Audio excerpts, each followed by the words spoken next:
c'était assez bouleversant pour moi de voir tous ces hommes qui tout simplement parlent, parce que je viens d'une famille où les hommes, ils parlent pas. Et vraiment, à ce moment-là, à cette époque, ça m'avait ouvert des portes. Et c'est vrai que je me suis tout de suite dit que j'imaginais pas, en tout cas, je me projetais plus hors de question avec des hommes qui ne parlaient pas. Donc c'était vraiment devenu à ce moment-là ça avait pris toute son importance, quoi. Et il y avait vraiment cette recherche d'aller vers un mode d'échange. Donc en tout cas, moi, je te remercie d'avoir accepté cette invitation parmi nous ce soir. Comme je le disais tout à l'heure, cette rencontre a lieu dans le cadre de la Maison des Diasporas et aussi dans le cadre du parcours Hommes, où en gros, c'est des hommes qui sont accompagnés d'un sociologue, d'un animateur antiraciste, d'éducation populaire, d'un comédien. Et tout ce groupe-là, il traverse la question des vulnérabilités des masculinités noires. Et c'est pour ça que ce soir, moi, j'ai préparé 4 questions. Mais je vais surtout vous laisser la parole à vous et aussi laisser la parole un peu à toutes les personnes qui ont fait le déplacement.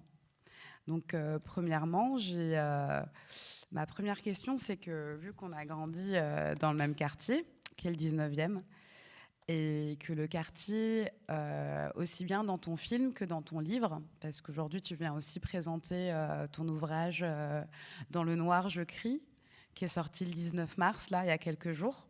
Donc je ne sais pas, c'est l'une de tes premières... C'est la première. Oh, super, on a la première. Donc dans le film, le quartier, c'est un personnage, et dans le livre aussi. Et est-ce que tu pourrais un petit peu expliquer ce que représente le quartier pour toi et aussi un petit peu te présenter par rapport à d'où tu viens?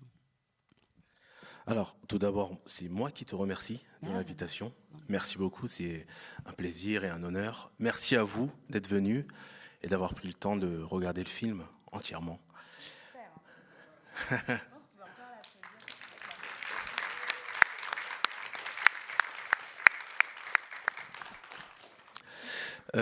Alors, pour me présenter très rapidement, je m'appelle Sikou Niakate, je suis maintenant réalisateur et auteur.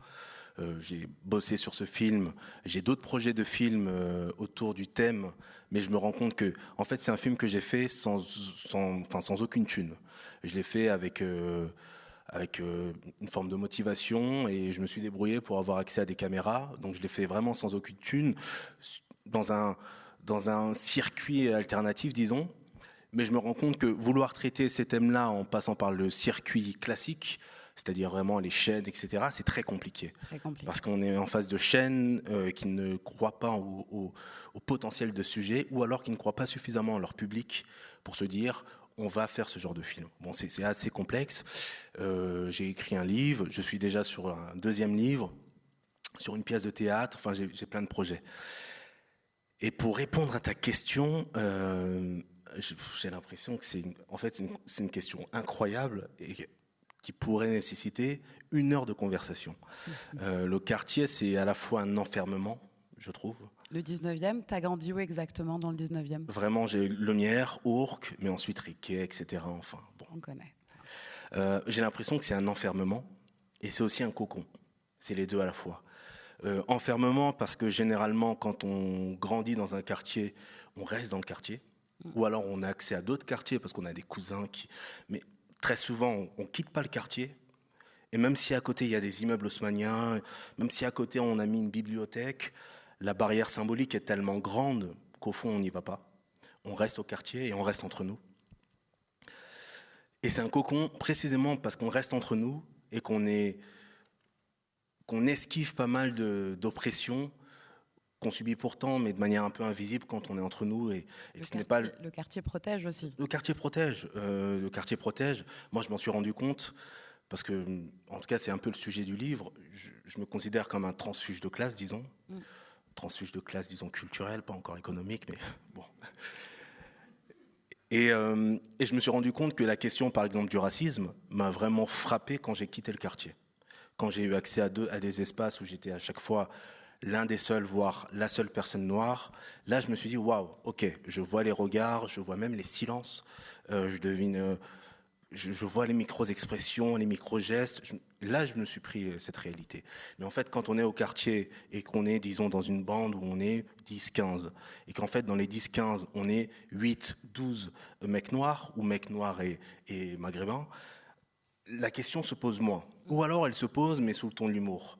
C'est qu'on va se charrier quand il y aura une CAN, par exemple, voilà, les Maliens contre les Sénégalais, contre les Ivoiriens, mais c'est à chaque fois contextuel, sous le ton de l'humour, et ce n'est pas du tout profond, ça repose sur rien. Alors que quand j'ai rencontré le racisme en rencontrant un Paris plus privilégié, là je me suis rendu compte que ces regards étaient pleins d'une histoire incroyable qui me dépassait et qui malheureusement, moi j'ai l'impression, va continuer. Et c'est une histoire dans laquelle les gens comme moi sont condamnés à l'avance, quoi. Et ça, c'est quelque chose que j'ai rencontré. Je me suis pris une belle claque, franchement.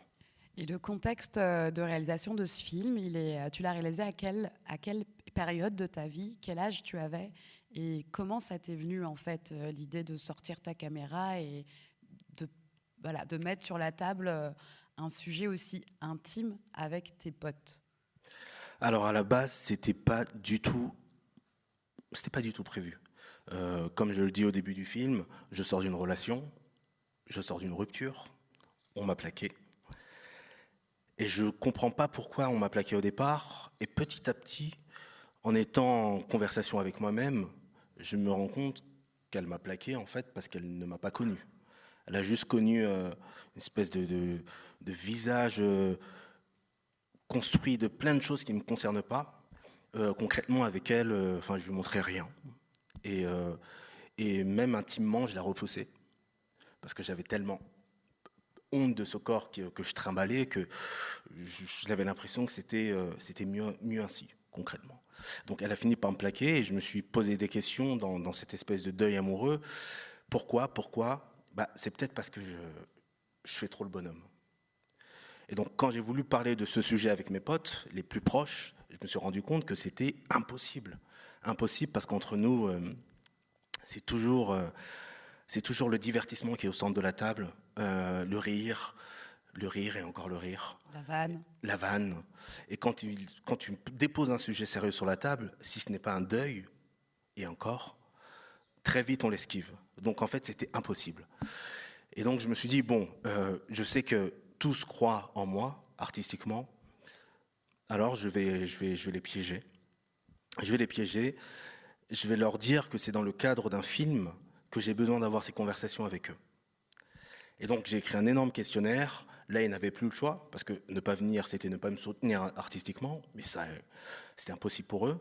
Donc chacun est venu comme ça dans mon petit studio, et on a eu 2h30, 3 heures d'entretien. Moi, je ne m'attendais pas du tout à ce qu'ils se livrent. Franchement, je ne m'attendais pas. Pour moi, c'était juste une espèce d'espace organisé pour avoir des conversations qui ensuite pourraient nourrir une fiction que j'écrirais. Et il se livre, hein. Mais ils se livrent, mais surtout. Sacrément, mais surtout, je l'aurais jamais fait. Si un pote à moi avait réalisé un film sur le même thème et m'avait invité, j'y serais pas allé. Ah ouais. Et mais vraiment, et sinon j'aurais porté le masque jusqu'au bout parce que la caméra. Et là, étrangement, ils se sont livrés. J'ai été frappé. Là, je me suis retrouvé dans une forme de piège qui était merde. J'ai sous-estimé leur nudité. Ils se sont mis à poil. C'était incroyable. Et en même temps, c'était tellement de la mise en scène que j'ai filmé avec une caméra de merde, quoi. Et donc c'est pour ça que j'ai fait un montage sonore. Et à partir de ce montage sonore, j'ai retourné des images pour faire ce montage qu'on voit. C'est aussi pour ça qu'on ne les voit jamais par les face cam. Parce que ces images, elles sont catastrophiques. C'est bien, on a un peu toute l'histoire derrière ce film. Mais en tout cas, heureusement que tu as continué ça. C'est assez fort. Et que tu as gardé ce son.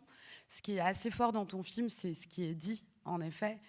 Et comme parce que je vais sans cesse aussi revenir vers ton livre, parce que je trouve que les deux, là, je l'ai terminé tout à l'heure, Les deux font une espèce de ping-pong assez intéressant et on comprend mieux le film en lisant le livre et on comprend bien le livre en ayant vu le film. Donc, bien sûr, je vous invite. Il y a des livres à la sortie si vous avez de la monnaie, c'est pas mal.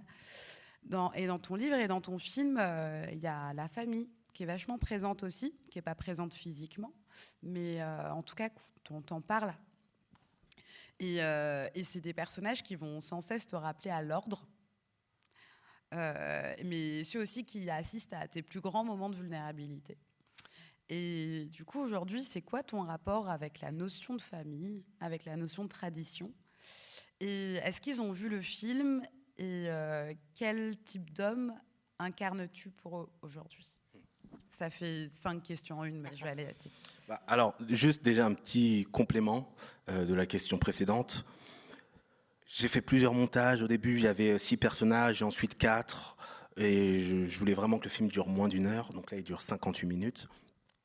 Et c'est vraiment à la toute fin que j'ai décidé d'apparaître dans le film, parce que j'étais là face à ce montage final dans lequel je n'apparaissais pas, où je me suis dit, mais ils m'ont tellement fait confiance pour se mettre autant à poil, c'est tellement fou que je suis obligé de les suivre. Et donc, j'avais la caméra un dernier soir, avant de la rendre le lendemain. J'avais pas dormi pendant 2 jours, je pense, enfin très peu. Et je me suis dit, ok, il faut que je me filme et ensuite je vais voir ce que j'écris. Donc c'est pour ça que sur les plans, j'ai des cernes incroyables, je suis KO. Et c'est pour ça que tous les plans dans lesquels j'apparais sont des plans qui ont été filmés en 1 heure chez moi. Voilà. C'est ensuite que j'ai écrit dessus. Mais pour répondre à ta question, la notion de famille, moi j'ai l'impression, en tout cas dans mon histoire, et j'ai l'impression que c'est propre à énormément d'hommes noirs que j'ai rencontrés, j'ai l'impression que l'identité de l'homme noir, pour beaucoup en tout cas, elle est très complexe. Elle est d'une complexité qu'on m'avait absolument pas apprise, quoi. Parce que d'un côté, on doit se construire en étant ou en incarnant une virilité qui est incroyable, exacerbée, qui est presque folle. Cette virilité-là, elle est autant une protection comme le quartier, qu'en fait, elle nous étouffe. J'ai aussi l'impression qu'on doit se construire en étant toujours pointé du doigt, parce qu'aujourd'hui, la représentation médiatique des hommes noirs, elle est catastrophique. Ouais. Si je prends les 2 grands avatars, c'est le mec de cité dangereux, etc., et le migrant dangereux, etc. Mais tu vois, c'est vraiment les 2 grosses figures. Et donc, comment est-ce que tu construis ta citoyenneté avec ça? Comment est-ce que tu y crois à cette carte d'identité qui te rappelle que tu peux voter, que tu es français, quand constamment on t'éjecte en dehors du territoire, symboliquement en tout cas. Et en même temps, quand tu es en dehors du territoire et que tu essaies de te raccrocher à, disons, tes origines, vu qu'on te rattache constamment à ça, très souvent, tu as cohabité et tu as en face de toi des parents qui sont des inconnus. Parce qu'il y a énormément de pudeur chez nous. Il y a un silence qui fait un boucan de fou. Et en plus de ça, tu es en face de personnes, tout à l'heure c'est intéressant, on parlait de santé mentale. Je pense que la santé mentale de nos parents, qui ont été déchirés par l'exil, on peut en parler aussi. Moi je pense que, rétrospectivement, je me rends compte que mes parents ont été peut-être en dépression pendant des décennies. Parce qu'en fait, ils se sont jamais remis de l'arrachement. Jamais, jamais. Donc ils viennent avec ce cœur qui est quand même un peu abîmé, avec... c'est très complexe. Et donc, en tant qu'homme noir, quand tu es au centre de ce labyrinthe, c'est juste fou, quoi. C'est juste fou d'essayer de se construire. Et donc, très souvent, tu te rattaches à quelque chose de très tangible, qui est le corps. Le corps, être un bonhomme avec le corps, aussi parce que tu n'as pas d'autre choix. Tu n'as pas d'autres capitaux à portée de main. Tu es pauvre la plupart du temps. Tu es assigné au quartier. Tu peux être footballeur. Oui, pour c'est en ça. sortir. Tu peux être, mais toujours par une courroie qui passe par la performance corporelle. Oui. Depuis là, maintenant il y a le MMA, il y a les rappeurs, mais quand même on voit la représentation de pas mal de rappeurs. Il peut y avoir l'humour, mais autrement c'est le corps et les métiers d'ailleurs qu'on va être amené à faire sont des métiers qui vont venir susciter notre corps. Ça va être faire de la sécu, de la manutention, enfin bon, le corps est hyper important. C'est à la fois celui qui nous permet d'être respectés, celui qui va nous permettre de nous nourrir concrètement, on se rattache à ça. Mais pour répondre concrètement à ta question de la famille, moi j'ai grandi au sein d'une famille où au fond on ne se connaissait pas. En plus, une famille très nombreuse, 10 enfants, et pourtant on ne se connaît pas vraiment. On peut connaître la rumeur de chacun, c'est-à-dire la réputation, mais on ne se connaît pas franchement parce qu'on n'a pas appris à être amis, à être dans ces confidences, dans ces liens d'intimité. On n'a pas appris. On a reproduit presque ce qu'on a vu de nos parents.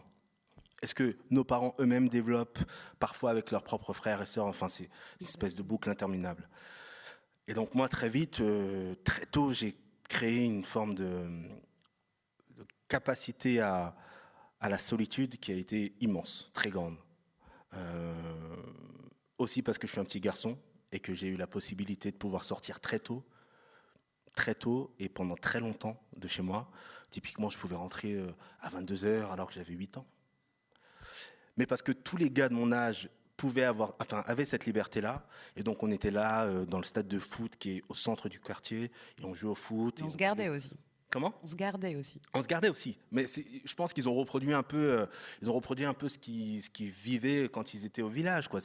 Les gosses appartiennent d'une certaine manière à tout le monde. Il y a une surveillance de tous les adultes, ce qui leur est donc une confiance. Et donc moi j'avais cette confiance avec tous les garçons. C'est vrai que c'était hyper genré. Donc très vite, pour moi la famille c'est en fait, le silence, je crois, et je crois que c'est la première fois que je le visualise comme ça, le silence familial m'écrasait. Et donc très vite, j'ai appris à l'esquiver en passant le maximum de temps à l'extérieur, avec mes potes, mais aussi très seul. J'ai beaucoup erré comme ça dans les quartiers, seul, juste seul. J'ai presque comme une espèce de bulle que j'ai développée pour pouvoir survivre. Une bulle où tout était possible à l'intérieur, quoi. Donc en fait, et c'est le cas pour, j'ai l'impression, pas mal de personnes dans ma famille, tu vois, il n'y a pas de lien très fort, Donc, je sais pas, peut-être que ma notion de famille, elle est beaucoup plus de l'ordre de la famille de choix. Évidemment, il y a la famille de sang. Et évidemment, on sait qu'on sera là les uns pour les autres si vraiment le besoin est. Et pourtant, je sais qu'on peut aussi ne pas se voir pendant très longtemps, et c'est OK, parce qu'on n'est pas, on n'a pas ce lien de proximité intime. Donc, je sais pas, aujourd'hui, je dirais que ma famille, en tout cas l'une de mes familles, qui est ma famille quotidienne, c'est une famille de choix, qui est conçue, tissée comme ça d'amitié. Et qui te soutient. Et qui me soutient, ouais.